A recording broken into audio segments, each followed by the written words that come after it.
Welcome to another edition of the Best Business Minds, where we interview business leaders and academics that write thought-provoking books. I'm Marc Kramer, a serial entrepreneur who consults with family businesses and entrepreneurs.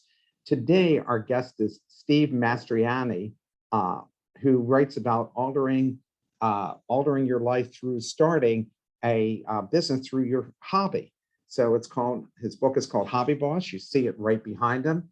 And I'm very excited to have Steve on today. He wrote a fantastic book that I really greatly enjoyed. Steve, you write about your first entrepreneurial endeavor, which is teaching guitars and bringing it online. How did you do that? Well, first of all, Mark, thanks for having me here, and I'm really excited to be here. My first entrepreneurial venture, was that was my first online venture. But I mean, technically, everything that I've done with music has been entrepreneurial, even from my days in being a major label recording artist, being in bands. It was always entrepreneurial, and so the quick story, by the way, is that I've toured the world as a musician, as a guitar player, open for big bands like Kiss, Hinder, Motley Crue, Finger Eleven, like a bunch of bands, and then that was in my 20s. I was doing all that, and then what I did, I put that on pause. My dad, he was diagnosed with stage 4 colon cancer back in 2013, and so that was a massive overhaul to the whole plan. And it's like, okay, well, but this guy was my biggest fan for years. He's basically the reason why I started playing music in the first place. Like he bought me a drum kit, and then that led to guitar and led to other instruments. And anyway, so I became his primary caregiver.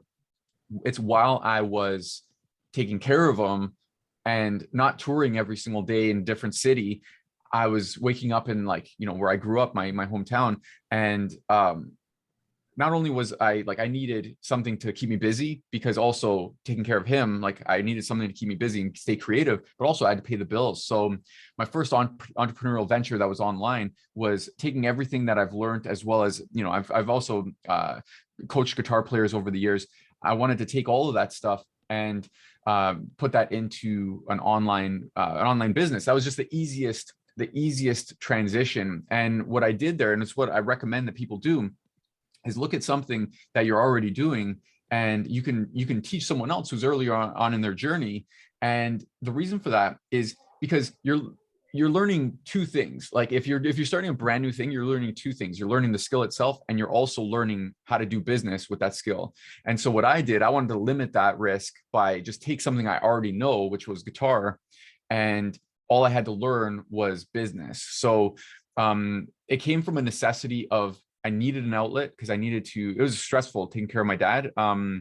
As much as I appreciated the time that I had with him, I also had to stay creative so I could maintain my sanity and also bring in some income. So that was sort of like, that was the reason for why I started Rockstar Mind in the first place.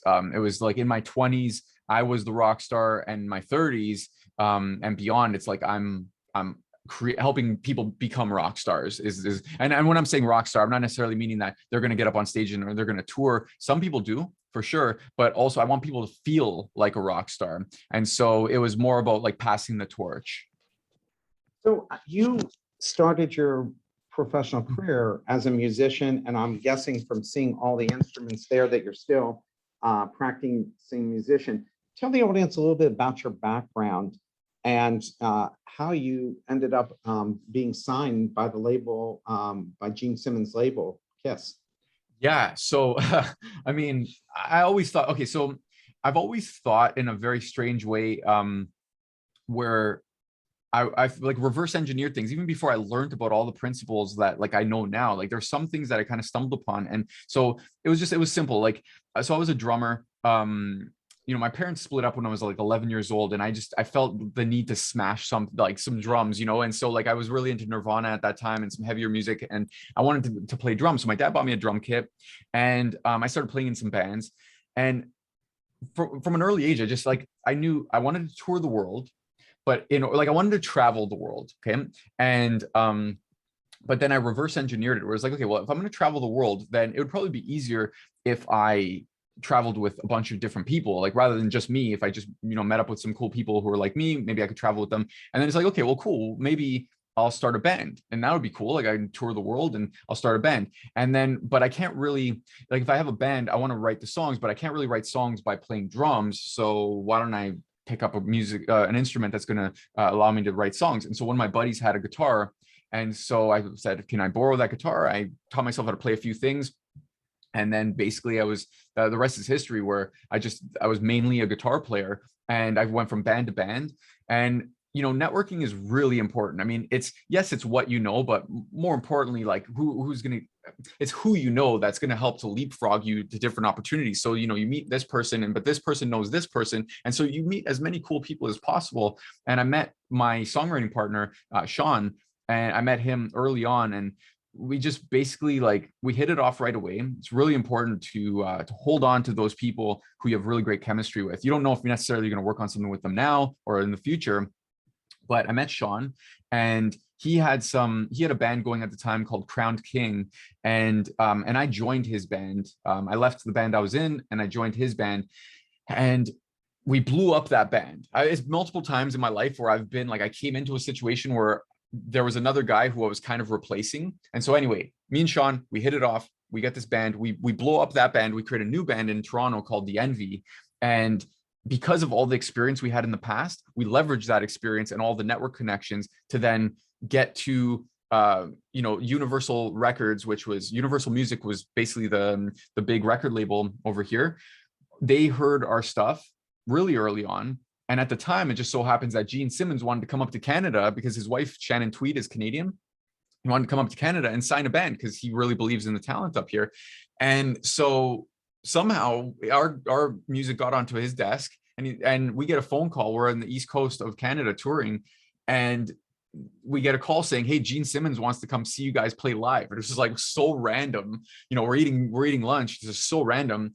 And so we ended up coming back. Yeah, super cool. And then we end up coming to back to Toronto to play a sold out show which was like a showcase for Gene. He comes waltzing in, he's got his arm around, 3 women on each side pretty much. And he's got, his crocodile boots and all that. And anyway, whatever you would think he was walking in with, besides, he wasn't wearing Kiss makeup. But anyway, he waltzes in and we play the show.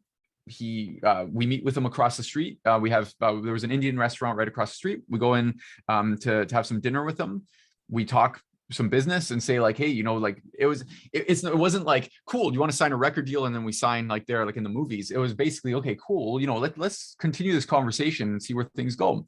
And Gene is a really big fan of music, Kiss, whatever, love him or hate him. I'm not even really a Kiss fan. We toured with them for years, but I'm not really a Kiss fan. But I'm a fan of Gene Simmons and his entrepreneurial success. And so basically we said, let's start this relationship here and just start talking about songs. And we went back and forth through email, just talking about songs. And after maybe 2 or 3 songs that we sent them, it's cool, let's do this something more formal here. Let's sign a deal. And then basically from there, after we signed, it took a little while to negotiate. But then after that, we toured with Kiss all over North America, 34 shows in Canada, the States, and Mexico. And then that led to another opportunity, another opportunity, another opportunity. But it really, there were a lot of lessons in there. From that whole experience, I learned about reverse engineering success, starting with the end in mind and then reverse engineering. I learned about the power of network. They say, your network is your net worth, or your net worth is your network, however you want to say it. And so who is very important. It's not how can I do this? How can I get this done? It's who can help me get this done. And then also another really important principle is, because Kiss and the Kiss Army, I've never met any fans like Kiss fans. Again, like I said, I never grew up as a Kiss fan. I'd like a song here or there, but being on tour, seeing it every single night, all across, North America, people just loving that band and being super loyal, and also how much merch they were clearing every. They were making $1 million a night in merch sales alone. So, and the production was huge. All that stuff really showed me about what it takes to build an army of fans, a legion of fans who are going to hang on every word and buy your merch and buy your stuff. It was incredible. And so, like I was saying earlier on, when my dad got sick, it sucked, of course, for so many reasons. However, putting my career on pause at that point wasn't oh, I regret all this stuff. And it's I got to take care of my dad. and I got to make the best out of this situation here. And so I've already achieved a lot on the music side that I feel like, okay, this is now the next chapter. And that allowed for me to focus on other things, to help my father as well as other people who I could inspire, lead and inspire. So let's talk about the book now. Why did you write this book? And I have, again, it was a really well done book. And anybody who's looking to turn their hobby, as you mentioned in Hobby Boss, into something that makes them money, whether it's six figures or something less, even if it's just travel money, it's well done. So what Thank made you. you write this book? Thanks so much, Mark. Yeah, I mean, and they say that $500, like an extra $500 a month, is life changing for a lot of people. And so, you know, you make it what you want it to be, if it's extra $500 or if it's a full time income. Why I wrote the book was because that's really when I started Rockstar Mind, and I started on the guitar side. I knew in the back of my head that I eventually wanted to help people start their own businesses. But in order for me to have credibility to do that, I got to start my own business. And so Rockstar Mind was always like the guinea pig. It would be the thing that I would always do experiments with and use that to learn how to do business. And I knew one day I would write a book on how to run a business. Originally it was called like Rockstar Exec or something. I always had this dream of like how I would teach this, but it wasn't until 2019. Where I felt like, okay, now's the time. Like I finally cracked six figures and I'm like, okay, now's the time where it's not like just a full-time income where I'm kind of like struggling every single month. Now I've got some systems in place and I kind of get it. And so I'm like, okay, this is ready to go. And so I started outlining it and I knew I was going to write it in 2020.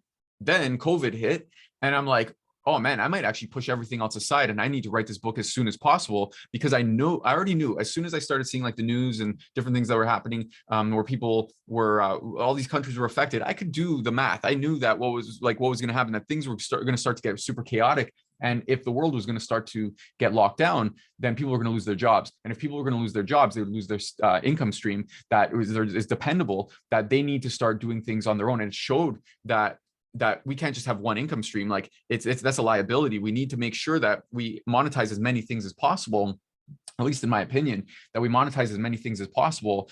And this is one of them. It's like, instead of, let's just say if you lost your job and you have to find something like, okay, well, am I going to get trained now? Am I going to get trained in something brand new?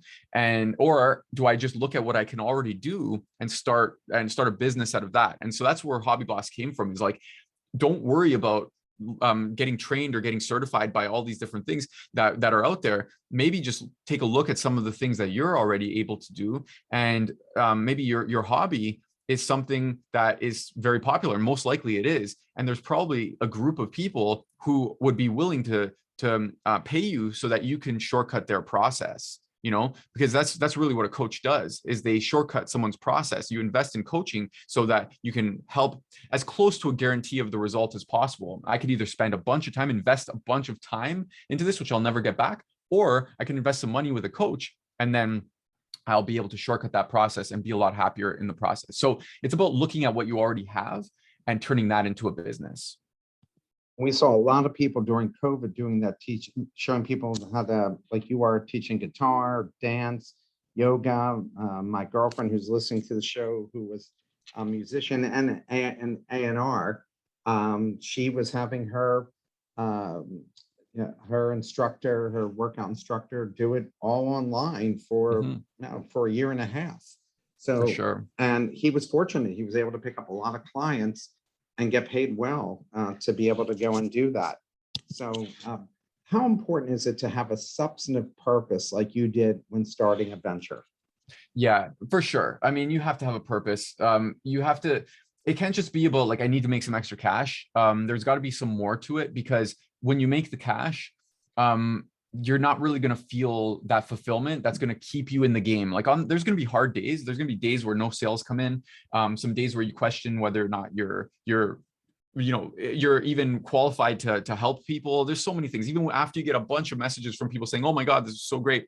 But on those hard days, you need to have some purpose that is going to drive you forward. And like, it could be as simple as like, I have three kids, three young kids, 3 and under. And And so it could be as simple as that, this is my purpose. I'm the breadwinner. I've got to put food in their mouths, even though they throw it all over the floor and, waste all that. And I got to come back here and get them some more. But it could be as simple as that, or it could be really important that, for example, like there was an example in the book that I wrote that, like, for example, let's just say maybe you were down on your luck early in life and maybe you were homeless, and but then you got your stuff together and you want to help other people.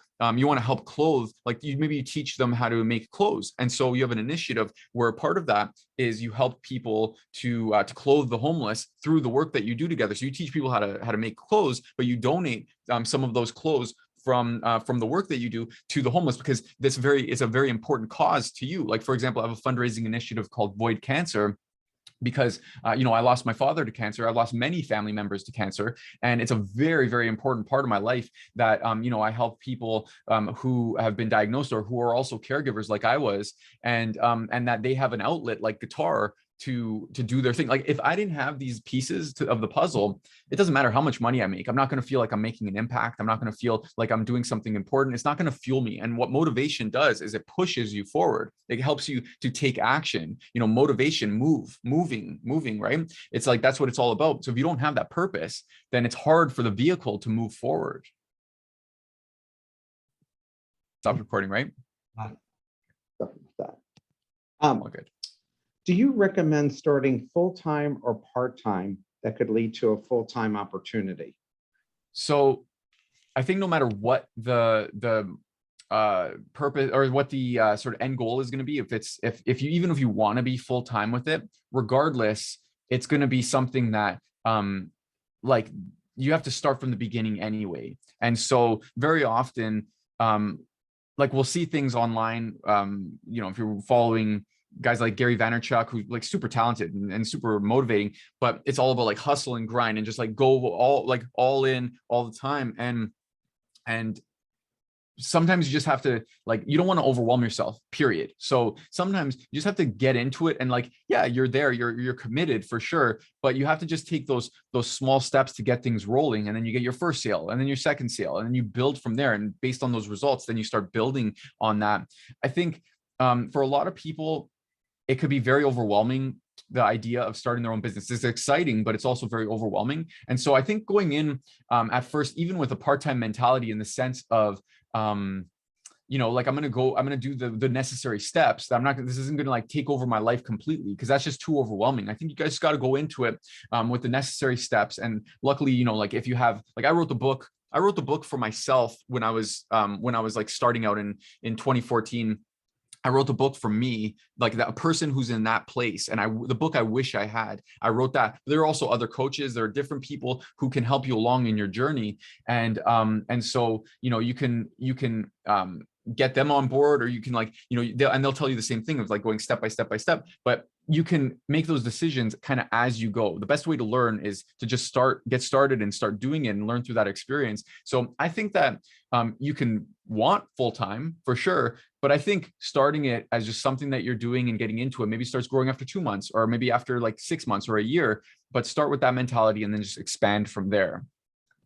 I think every venture I've done, I've learned everything in the first year, made all the mistakes. And I think after 1 year, you really have it down pat. Yeah. And you're able to expand on it. And the business will, if it's part-time and it really sticks taking off. There was a gentleman that I interviewed when I was a reporter, and he started building dollhouse furniture, and people started noticing his kids' dollhouse furniture. So they started asking him, and he was an engineer at DuPont. Before he knew it, within 5 years, he had $1.5 million business making doll furniture. And that was back in the 1980s, when that was a lot of money to be able to go and do. So I think almost anything. There was a guy who made planes on the side, and before he knew it, he had 10 people working for him, helping him make these hobby planes. How important is developing a plan, as opposed to flying by the seat of your pants?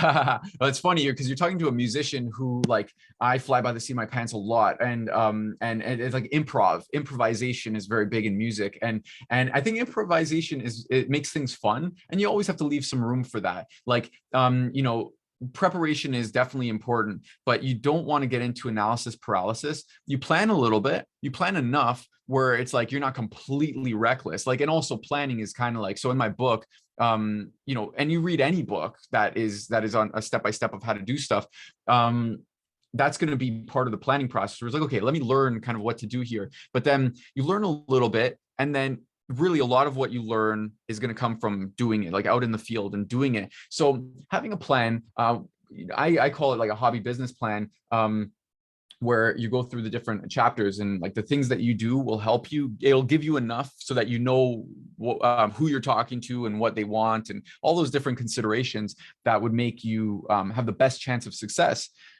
But you don't want to go crazy with that. And like, I'm, you know, for example, like, hey, Mike, so like Mike tells you that he wants to start a business, like, sweet. And then you see him like a few weeks later, cool, Mike, how's the business going? Cool, yeah, I'm still, you know, working on that plan. And then you talk to him like 3 months later, it's like, hey, how's that business going? It's like, yeah, you know what, I'm almost ready to go. I'm like just planning it. It's like, Mike should have been doing business already. Mike should have been already making his first sale and working with a client, because that's going to teach him a whole bunch that you can't plan. There's so many things that are not going to be planned that you just can't plan. You know, I didn't plan. Like, actually, I didn't know that on this call, which is so cool. I love it. It was a very nice surprise. But most of the interviews are like one to one, like two people, and then I start seeing people coming on the Zoom call, and I'm like, this is awesome. This is great. It's not part of the plan. I didn't know that wasn't part of my plan. Like, I know this is part of your plan, but it wasn't part of my plan, and I love that, and I love rolling with that. I love you know, it's as the performer in me, I love being around a lot of people. But it's not part of the plan. I didn't know that. And those things are going to happen every single day. There's going to be things that are outside of your plan.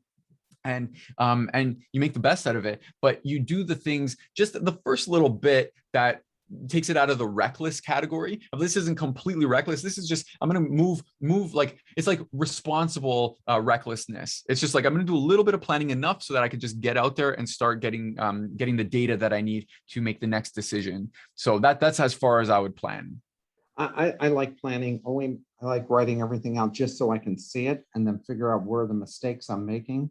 And then I like to go forward. But you're right. A lot of people will work on that plan to death because I think they're afraid of actually launching the business. It is. Yeah. It's either fear of failure. Yeah, fear of failure or fear of success. It's either one. There's like, some people are scared of success. And I've dealt with that fear quite a bit. And it's like, what's going to happen? Are people going to react differently to me? Or like, am I going to be able to maintain that success? There's so many fears there, but we don't want to get in our head. We can't do business up here. We got to do business externally. And that's where, like, that's why you want to get started with that as soon as possible. One of the things you read about in the book was you got into online marketing. And there's a lot of people doing online marketing. How did you differentiate yourself? Well, I mean, part of the whole thing, like, I mean, if you look at me with the tattoos and that where I'm coming from, like even my story, I highlighted the best parts of that. Not that necessarily you have to know a celebrity or have a major label record deal or anything like that, but you just make the best. I call it like your credibility and achievements. Like, it could be that you created, let's just say you knit sweaters. Maybe you've knit 1,000 sweaters and like you've clothed your whole family with everything that you've knit. Like, that's credibility, you know? And so you come into the game with something like, you bring everything that you got, and then you'll learn things along the way, and then you'll achieve new things along the way. But like for me specifically, getting into the online marketing, I mean, it's like, online marketing is a pretty big topic, like getting out there, and whether it's recording videos and attracting people and getting them on my email list, or I'm getting them to buy a course or a book or something that I created.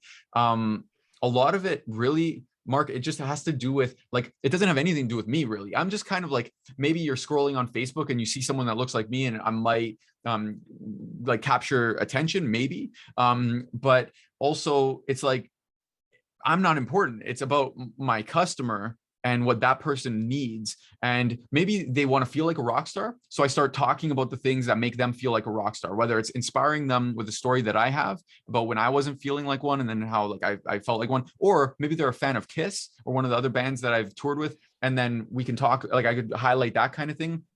You know, it's very important to know who your customer is, and you get to decide that very often. We're just like, this is the person who I want to work with.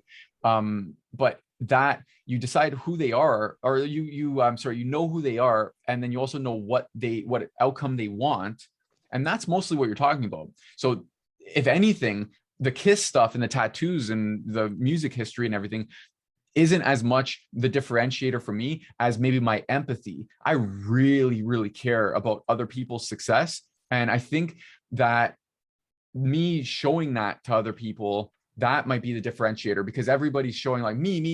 Here, look at what I did. Look what I did. And like, look what I've got. Whereas what I often do is I'll like really help, like I'll get excited about something that they're working on, and or ask them a question, take interest in something that they're doing. And people will be like, whoa, like no one's ever asked me that before, or like they're amazed that someone even takes an interest in their lives. You know what I mean? And so that's a big, empathy is a big differentiator. And I don't know where that came from. I guess maybe I have my parents to thank for that. But I think that's a big differentiator in a cold digital world. Having warmth like that is very, very big. You write about the four profit pillars. What are they? And list a lot of sub questions in it in the book.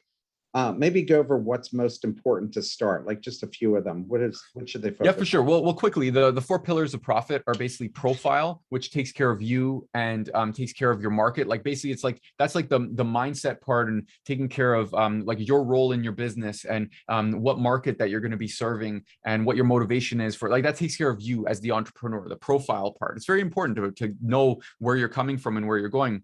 Then there's also the produce, which is about your solution that you're creating, which is also about defining who your customer is and what they want, what outcome they want, and also why they want it. And then there's the promote, which is like what we were just talking about, marketing, which is about getting the stuff out there and letting people know about something that you've created, the solution that you created for them to solve their problem.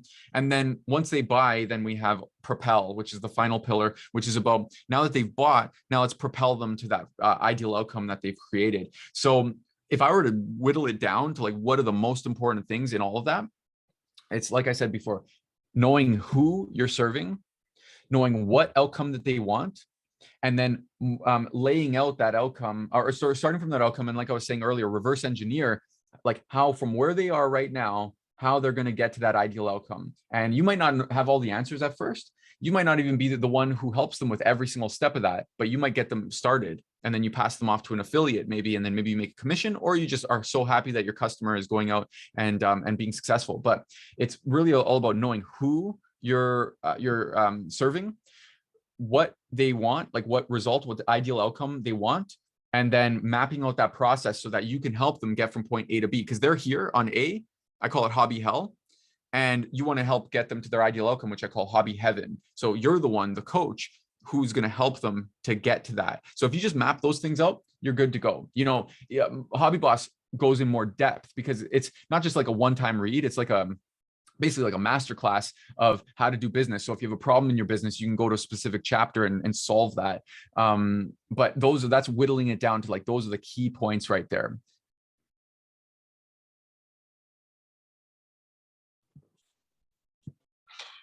How did music influence your entrepreneurial interest, and what did you learn as a musician that you've used in business? Yeah, great question. I mean, I think it spills over a lot, because like creating, like writing songs, it's the same as like writing a sales letter, or writing something that, if you read my emails, there's like a musicality to it, in a sense, like the rhythm of it and how it flows, easy to digest. The collaboration with other people, just like in a band, you know, performing, like technically, like right now is almost like a performance, you know, putting myself out there. It's like a performance. And so these principles, also a huge one. This is big. This is more so like for people who they want to get signed to a record deal, because they think that like the record label is going to take care of everything. In hindsight, it's like, oh man, I wish that we did more on our own first and started our own buzz. And then the record label maybe could come in. They're kind of like a bank. They just like have some cash that they help to push things along. A really, really big thing from being a musician is that nobody is going to care about your stuff as much as you do. And so you have to do the majority of work, go and get the fans and give the fans what they want. Same thing. It's like, know who your fans are, know what they want, and give that to them, you know, and as a musician, that's one of the key principles. So all that stuff carried over into this year, because I was still an entrepreneur as a musician. I was just having a kind of like a different product. My songs and my performances, that was the product at that point. Yeah, I noticed I have a friend who signed He's on the second recording contract. He's the lead singer for the Scores I mentioned to you. And I noticed that after every show, he's got to spend a lot of time out there shaking hands, taking pictures, because they're an up and coming group. They're not the Rolling Stones. Yeah. And merchandise sales are really important in your particular space. It's everything. It's everything. Yeah. Not like record sales are as important, because that's not where the money is, especially when people can get your music in all types of places for free. Yeah. And that's fine, because those are just promotion. Like the songs are just promotion. Like that's why it's artists never really made that much money from songs. Like, I mean, okay, never is not the right word. The money has always been in the touring and the merch. Like the big money has been from touring and merch. And so the record label, they own the record, they own the songs, and so it's fine if the songs get out there, they'll get out there anyway. So get out there, promote the band, get the stuff out there. But yeah, it's all about shaking hands, kissing babies, all that stuff there to get things going. Yeah. One of the questions from the audience is, have you raised money from investors, and how easy or difficult is it to raise money for a hobby business? So I actually haven't needed to, because one of the things I like to try to keep things as simple as possible. Like, I know that it's possible to raise money. I've had people offer and want to get in. Like, I don't really want to give up equity in my business, because I want to make sure, and this is just my personality type, that I want to be able to come up with a cool idea and have that out in the world by 1 o'clock. I wake up with a cool idea, and by 1 p.m. that idea is out there. And I want to make sure that the money that comes in, that I'm taking care of it. And sure, it might be cool having an investor. If the right deal and the right person came along, maybe that might be something that I would consider. But it doesn't matter if it's a hobby business. So it's very interesting. Like there's a bit of a double entendre with the word, with the phrase hobby business. So hobby business could be something that you just have on the side. Like it would just be like, a hobby. Like you have a business that's sort of, it's your hobby. Like you do a little something.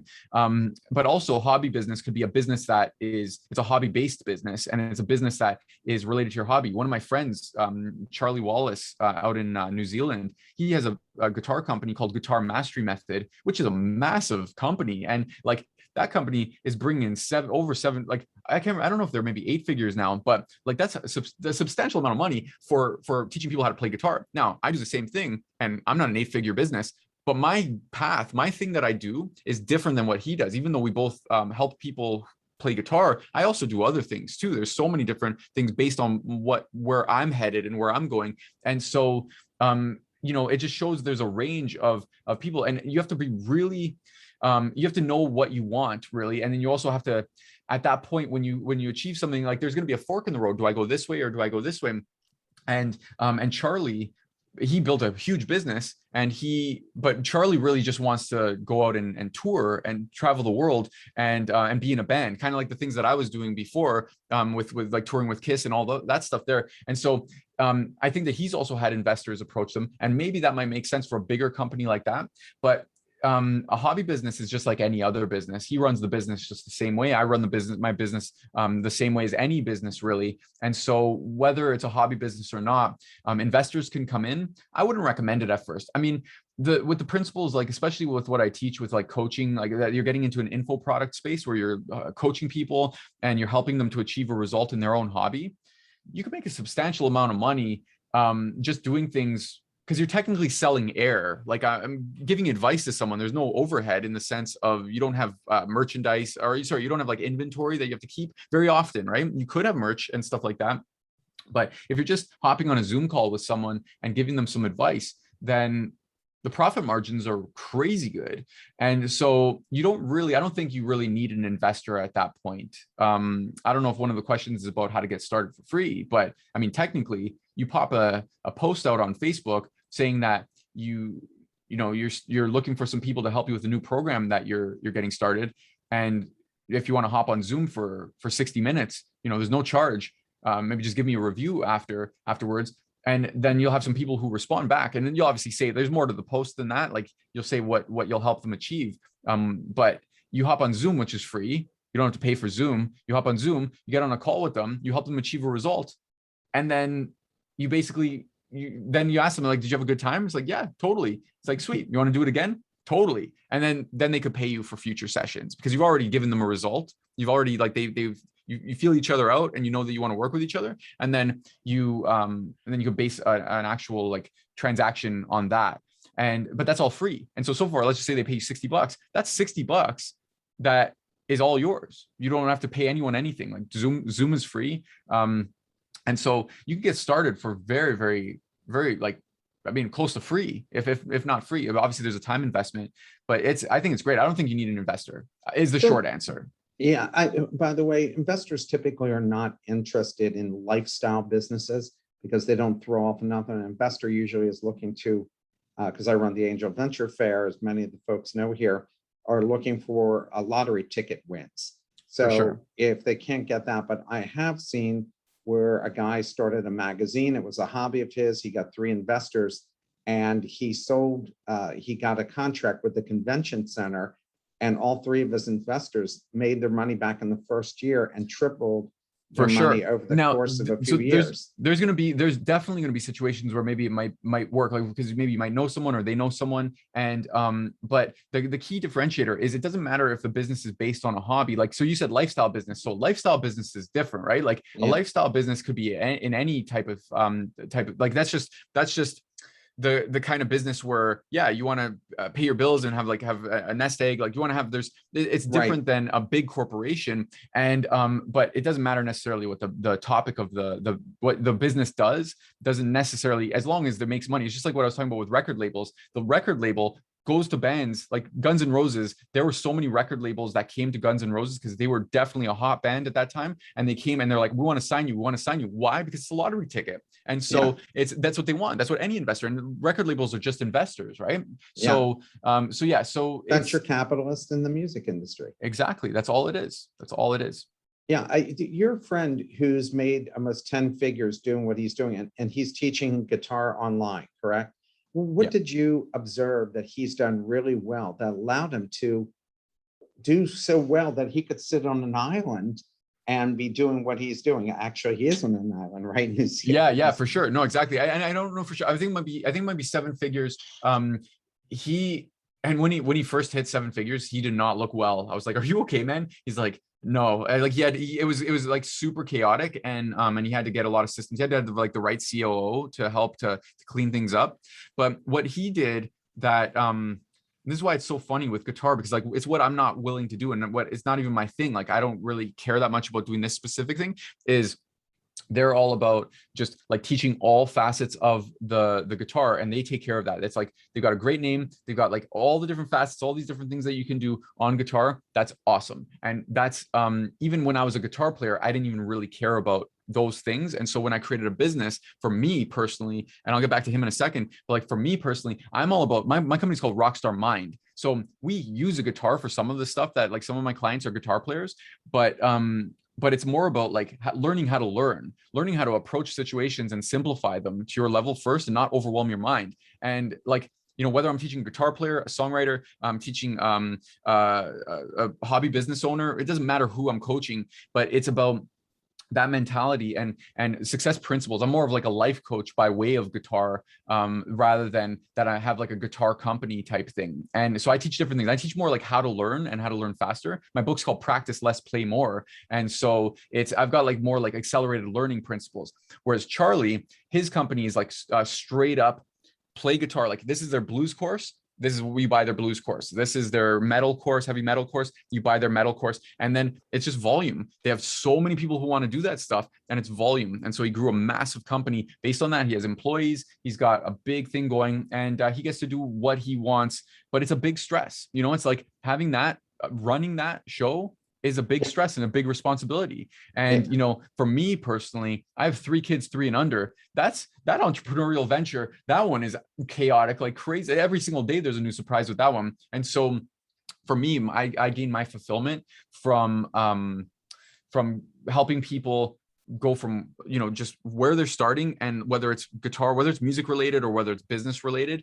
The whole reason I have a guitar business was just so I more have like the, credibility or like the authenticity that I'm doing the stuff too, but really I'm helping people just achieve their goals and start businesses and make money and make an impact on other people. And so it's two similar businesses. If we're just taking me and my buddy Charlie, it's like two similar businesses, but I made mine what I want and he made his what he wants, and they both are successful. A continuation of the question from the audience. When should a hobby business become your main business? And two, do you recommend going solo with your hobby business, or is it better to find a partner? Great question. It really comes down to your personality. I mean, for me, I've tried, like, you really have to find the right person, and they have to do the things that you can't do. Like they have to fill in they have to complete the picture. And like, so for example, if you're more the visionary, like you come up with all these amazing ideas, but it's hard for you to follow through. If they've got really strong follow through, like they don't like coming up with ideas, they're scratching their head, but when they have an idea, like, or when the idea comes in, they know what to do with it, like more like project managing and just putting in the hours to actually like see it come to fruition. That's a great combination. That is, some people call that rocket fuel. Like there's a great book called Rocket Fuel that talks about that, like the visionary and the implementer. But it's, I haven't found that person, at least for this coaching business. I haven't found that person. And like I said before, I like coming up like with an idea at 8 o'clock in the morning, and I don't have to ask anybody. I just do it. Like, that's it. I just do it. I carry it out. If it works, it works. Great. If it doesn't work, that's fine. Tomorrow there's a new idea. I love that. That's a dream for me. But whereas on the music side of things, I have a songwriting partner. And like, so I have these records over here that did well on the radio. And it's like, those were all collaborations. That's not just me, it's collaborations. And so for certain things, you're going to find the right person. It's just because I found the right person to do that. So until you find the right person, I would say like go solo for sure. The other thing of when do you know that it's a hobby or when do you know to make it your main gig, right? That was the other question, is how do you know to make that your main gig? Yes. Yeah, I mean, you're going to know because it's making your life better and you're motivated by it. Yeah, it's taking off. It's like the amount of money that you're making from it. It might not be the same as if you have a job right now. It might not be the same, but it might be trending towards the same. And so you realize like, whoa, if I put more time into this and more energy, this thing is going to really start to take off. And what's very interesting is, let's just say hypothetically, you're making $10,000 a month, and you're making $10,000 a month in your job, but you're miserable at your job. And so you start your hobby business, and then maybe you start getting into like $5,000 or $6,000 maybe, and like per month. And it's like, oh, wow, this is great. Like I've got all this, I've got all this money coming in from something that I love. So now you have an important decision. It's like, I think I'm going to get rid of the other job, even though I'm making less money. If I put more time into this, what I love, then it'll start to blow up. But even if by the end of that, you're making $7,500, but you're doing it something that's on your terms, and you also could do whatever you want at any time. And you could work, like I'm changing my son's diapers and making sales on the side, like while I'm like waiting for something for a second here. Like I'm seeing that like a sale popped up, or that like I send out a quick message here, and then boom, I send out the sales link or the cart link just so that they could check it out. And it's like, sweet. And I go back to like changing the diaper there. It's like, I could do business however I wanted. Now that's not an ideal way to do business. Like that could get really messy really quickly. But my point is you don't have to answer to anybody. You don't have to like attend a certain meeting at any time. You're in control. And so very often you make that sacrifice where it's like, yeah, cool. Right now I might be making less than I'm actually making on my job, but my happiness level went up. What about that investment? What about the time investment that you don't have to go to a job that you hate, and now you can actually do less? Or maybe you just work less at your job. Maybe you work less hours over there, or maybe you work remotely. COVID actually, obviously nobody wanted that to happen, but we also have to make the best of the situation, because COVID helped the world to get to become virtual. So it created a lot of opportunities. And when you have your eyes open for different opportunities, luckily your future customers are all familiar with Zoom now. They're all familiar with certain concepts, and some companies now have actually, it pushed companies, maybe it fast forwarded the process where we would have probably been 5 years from now anyway. Like it just forced us to get there. So none of us wanted that to happen. And it was obviously, and it still sucks. But that being said, the opportunity for an info business, a coaching business, is huge because of where the world is right now. Everybody knows what Zoom is and how to use it. Well, I think you're right. People are reevaluating what they want to do because there's 10 million jobs open. They're not great 10 million jobs, but they're open. Where before COVID, this wasn't the issue. Wasn't the reality. How do you know what marketing tools to use, especially in an online business? How do you know that? So marketing tools specifically, yeah, I mean, you really don't like there's and you don't need a bunch of fancy tools at first. Like there's going to be all these shiny objects, like, oh, if you do this, and then, or if you like pay us $200, then you're gonna have lifetime access to this or that. And ask me how I know. I bought a ton of different tools. Really what you need is you need to have at the bare minimum, you need to have something that's going to manage your email list. If anything, if you pay for any service, it'd be like something that where you can collect, I have an email list of people. You could even do it manually, but this makes it a little easier. You have an email list and you can just start getting people on that email list. They don't just magically appear, but you can do things where it's like, hey, I've got this cool thing for you that I'll help you with. And, if you give me your email address, then I'll send you this thing. And we've probably all signed up for things like that. And then they're on your email list, and then you help them achieve a specific result. It's very, very important that you help them get results. Your business is not about you. Your business is about your customer and the result that they want to get. That's why they're coming to you. So when you help them get a result, you did something for someone. Okay. And they're like, whoa, that's amazing. You either, if you charge for that, great. Like, for example, my books, they're relatively inexpensive. And if that gets someone a result, then they'll be like, oh, sweet, let's see what else this guy has. Or if they bought one of the programs that I had, it's like, great, let's see what else. Let's go further with the journey. It's very much like a relationship. Circling back to the marketing tools, you don't really need that much to do that. You can even go out on Facebook and you can start a page or start a group and just tell people the benefit of why they want to join the group.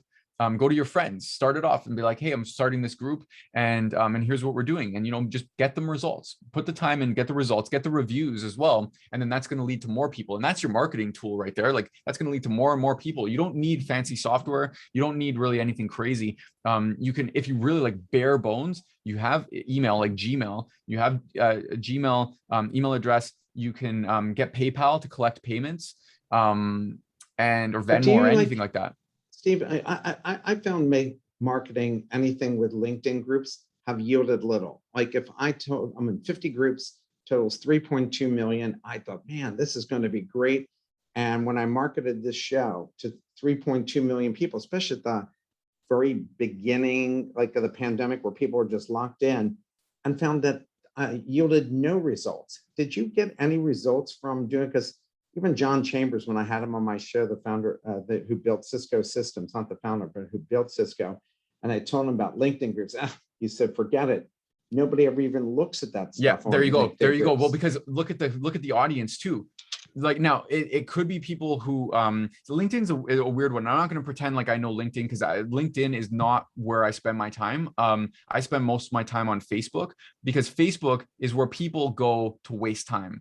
And if they go there to waste time and you have something that is like, let's just say they're at their job and you have something that let's just say like photography. Let's say you're into photography and that person's into photography and you are talking about a technique that you found that or that you created that where you take a picture in a certain way and it looks professional and it only takes a second to edit. Like it's like a quick little process there. And that person's into photography and they're on Facebook because they're just trying to get away from like what they have to do that day at their job, but they're into photography. They're going to pay attention to your post because it's aligned with what they're doing. Like LinkedIn is an interesting beast because LinkedIn is kind of like Facebook. And you could argue that people are at their jobs and then they're kind of wasting time, but like on LinkedIn, on any social media, but LinkedIn is, in my opinion, it's a little bit too, like everyone's trying to rush and get attention and there's only one news feed. Same with Facebook, it's the same kind of thing. But with Facebook, there's more leeway because on Facebook, again, if we're talking about hobby businesses, like people are going there to kind of like waste time. And so like they're doing things that are fun for them or things that are funny or interesting or entertaining. And so with Facebook, I think that you'd have more success and Facebook can act as your marketing tool. You could either start with your friends list, just getting people that you already or that are inside your circle, or another thing, a marketing tool technically is meeting other people who have their own lists. So affiliates technically, where you go and you offer a training or something like that. And it could be completely free, but you offer a training to their groups, or their list. That's how I started. When I first started Rockstar Mind, I actually got a list of, when I created a video course, I just got a list of affiliates to go and promote it. They kept all the money from the course that they sold, my course. They kept all the money on the front end, which means like the first course that they sold, they keep all of that. And then now we have this relationship, and I'm getting onto their list. So now I've got all these people coming onto my email list that came from them. It's just like little referrals, and I gave them the money, they're taken care of. But now I've got all these people who are interested in guitar, so I just sell them more stuff. So that's the marketing tool, if anything, is just something to collect email addresses and be able to send out like a bulk email, or like Active Campaign would be probably the one that I would recommend.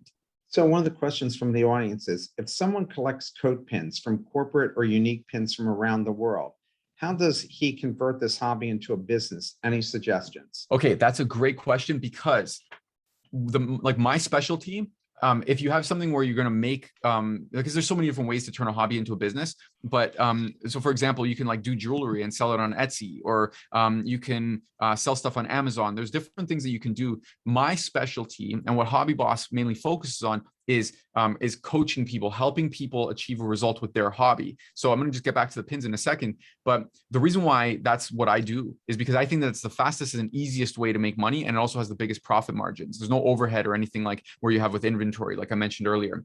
So if we're talking about some rare object, or something that is a niche market, like that, like what you could do is you can have a group where you teach them how to find these things. Like, so you teach people how to find those, like where the opportunities are, where to collect them. Now, that might not be a massive moneymaker in and of itself, but maybe those people are into other things as well. And you know what other things that they're into. And either you know how to do those other things, or you know someone who could help do those other things, and you make a 50-50 deal with them. They come in, you connect that person with your group to help them achieve that next thing. And then it just rolls from there. So the thing itself, like if you know how to do something, you know where to find these pins, or like for some, how to make these things, you can teach people how to do the same thing. So that's really what Hobby Boss is about helping people to achieve a result with their hobby. And they have the same hobby as you do. So if it's hockey, or if it's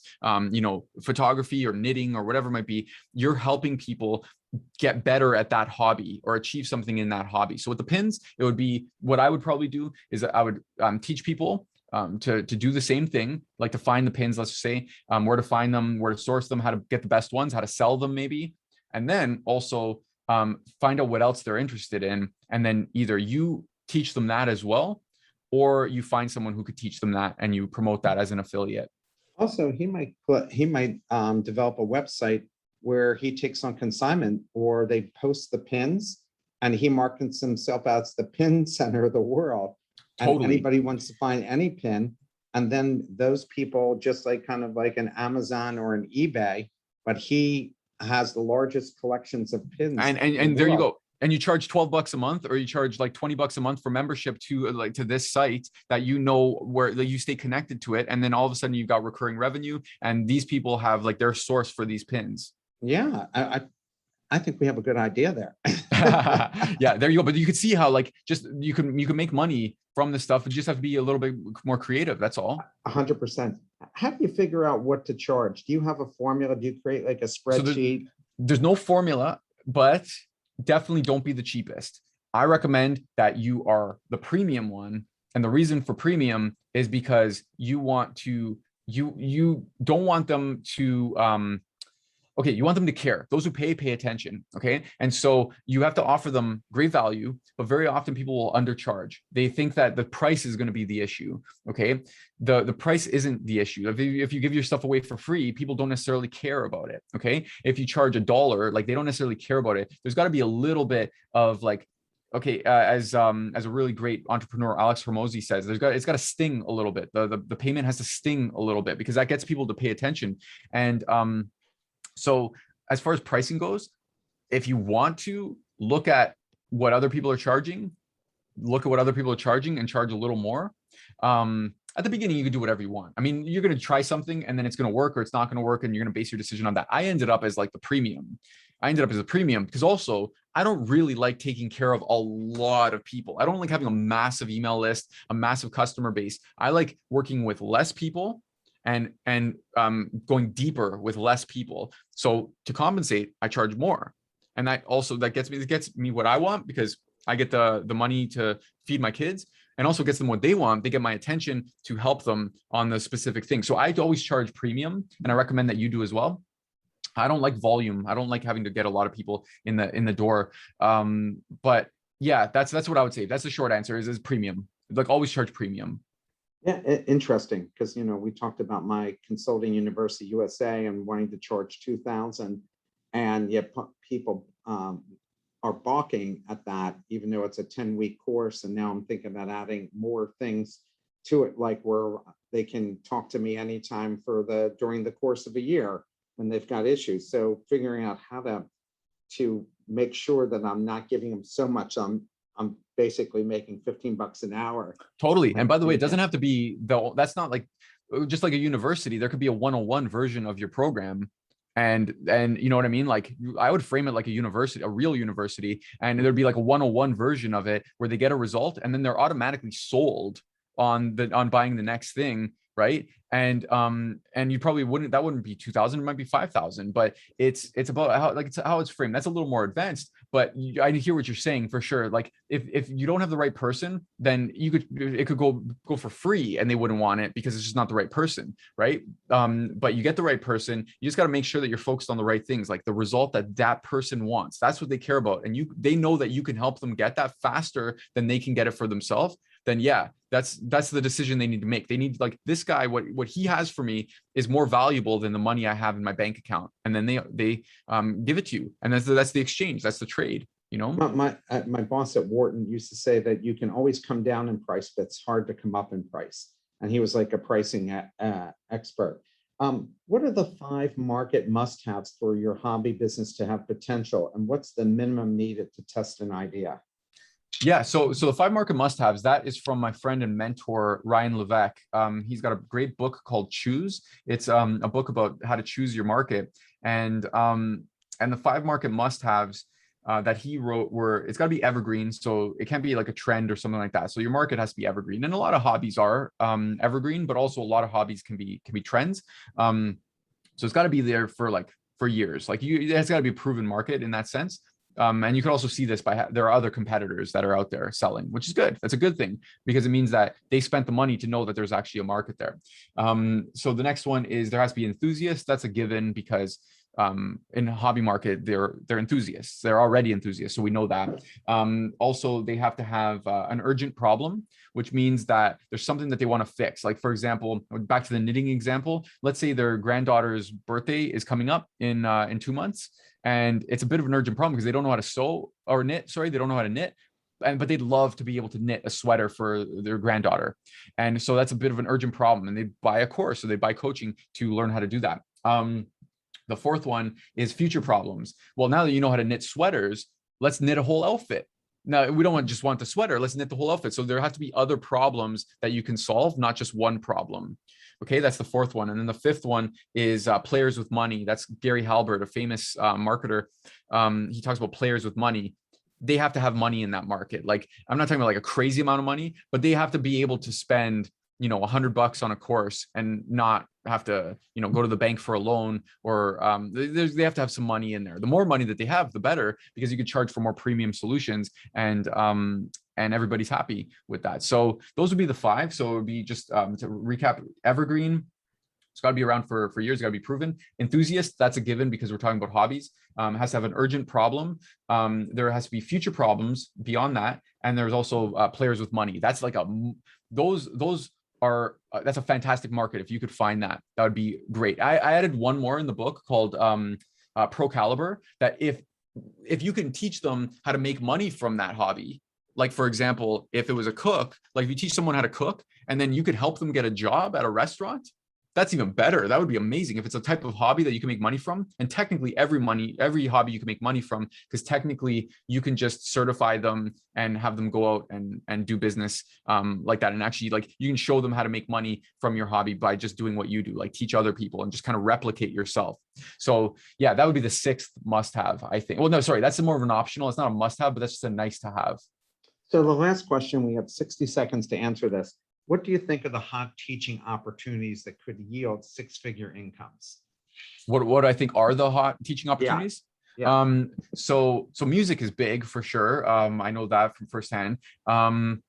Sports, I think, is good. I mean, if you're doing anything financial, like if you're into stocks or anything like that, like for some people, the hobbyists is like it's stock trading, stuff like that. Crafts are huge. Photography is huge. Here's the secret.